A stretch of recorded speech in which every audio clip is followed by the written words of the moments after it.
Hi, welcome to India computer Adda. ఈరోజు Excel గురించి పూర్తిగా నేర్చుకుందామండి. ఎక్సెల్ అనేది మనం నెంబర్ ఆఫ్ 3 టైప్స్గా ఓపెన్ చేయొచ్చు. ఒకటి విండో ప్లస్ ఆర్ అని, లేదా ఎంఎస్ ఆఫీస్లోకి వెళ్ళి ఓపెన్ చేయొచ్చు. ఓకే అండి. ఫస్ట్ మనకి ఒక అప్లికేషన్ అనేది ఈ విధంగా ఓపెన్ అవుతుంది. ఈ అప్లికేషన్లో మనం మెయిన్ నేర్చుకోవాల్సిన పాయింట్స్ ఏంటంటే, ఓకే అండి, టైటిల్ బార్ అంటే ఏంటి, దాన్ని టైటిల్ బార్ అంటామండి.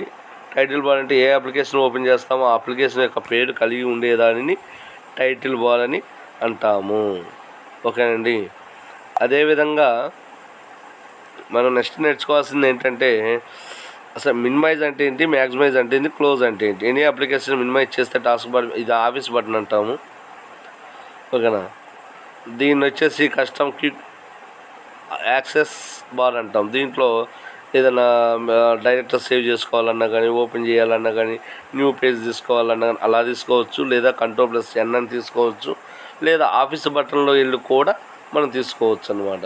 దీన్ని ఏమంటారంటే క్యూక్ యాక్సెస్ టూల్ బార్ అని అంటాము. ఆఫీస్ పైన ఉన్న సేవ్ అని కానీ ఇలాంటి వాటిని మొత్తం వీటిని మెనూ అంటాం. వర్క్కి ఉపయోగపడే ఆప్షన్స్ని మెనూ బార్ అని అంటాము. ఓకేనండి. నెక్స్ట్ వచ్చేసి మనం నేర్చుకోవాల్సింది ఏంటంటే, దీనిలో రిబ్బన్ బార్ అని అంటాం. ఒక్కొక్క ఆప్షన్ క్లిక్ చేయగా మోర్ ఆప్షన్స్ ఏర్పడేదాన్ని రిబ్బన్ బార్ అని అంటాము. ఓకేనండి.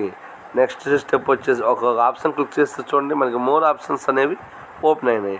ఫాంట్ అని కానీ, ఎలిజిమెంట్ అని కానీ, నెంబర్ అని కానీ, ఓకేనా, స్టైల్ అని కానీ, సెల్స్ అని కానీ, ఎడిట్ అని కానీ, ఇలాంటి నెంబర్ ఆఫ్ ఆప్షన్స్ అనేవి ఓపెన్ అనేది అవుతుంది.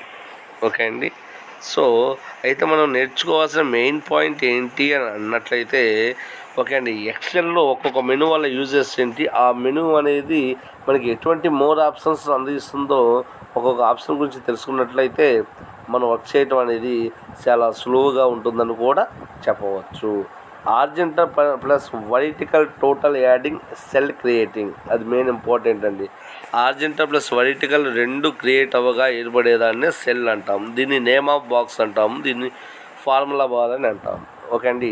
నేమ్ ఆఫ్ బాక్స్ అంటే ఏ సెల్ అయితే మనం సెలెక్ట్ చేసుకున్నామో అది A1 A2 అనేది హారిజాంటల్ ప్లస్ వర్టికల్ రెండు అడవుగా ఏర్పడేదాన్ని నేమ్ ఆఫ్ బాక్స్ అంటాము. దాన్ని ఫార్ములా అంటాం. ఏదైనా మనం క్యాలిక్యులేట్ చేస్తున్నప్పుడు ఫార్ములా బార్ అనేది ఉపయోగపడుతుంది.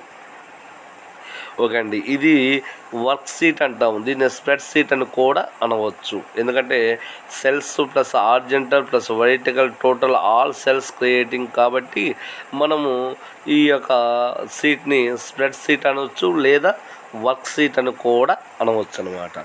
ఓకే అండి. మనం నేర్చుకోవాల్సింది ఏంటంటే, ఫస్ట్ ఆఫ్ ఆల్ అసలు టైటిల్ బార్ ఎక్కడ ఉంటుందంటే, మనం ఎక్సెల్ ఓపెన్ చేయగానే, ఎంఎస్ వర్డ్ ఓపెన్ చేయగానే, పవర్ పాయింట్ ఓపెన్ చేయగానే ఏర్పడేదాన్ని టైటిల్ బార్ అంటాం. దీన్ని ఏమంటాం అంటే సీట్ 1, సీట్ 2, సీట్ 3 అంటాం. అంటే కంట్రోల్ అని తీసుకుంటే ఎంఎస్ వర్డ్లో న్యూ వర్క్ పేజెస్ ఎలా అయితే యాడ్ అవుతాయో దీంట్లో కూడా సీట్ 1 అంటే ఒక అప్లికేషన్లో ఒక వర్క్ సీట్లో నెంబర్ ఆఫ్ సీట్స్ ఉంటాయి అన్నమాట. అది గుర్తుంచుకోవాలి మెయిన్. మనం ఎన్ని తీసుకోవచ్చు, 1 or 2, 3, 4 అని కాదు, 15 దాకా కూడా తీసుకోవచ్చు. ఎందుకంటే ఈ సీట్ కాబట్టి. ఏంటంటే Ctrl+N అంటే వర్క్ పేజ్ అంటాము. Ctrl+N అంటే దీంట్లో వర్క్ సీట్ అంటాము. దీన్ని స్టేటస్ బార్ అంటాము. రైట్ సైడ్న పేజ్ ఇంక్రీజ్ అండ్ డిక్రీజ్ చేసుకోవడానికి పాసిబుల్ అనేది అవుతుంది. దీన్ని ఏమంటామంటే పేజీ అడ్జస్ట్మెంట్ అప్ అండ్ డౌన్కి యూజ్ చేస్తాము. ఓకే అండి. అదేవిధంగా ఒక సీట్ తీసుకున్నప్పుడు ఆ సీట్లో మనం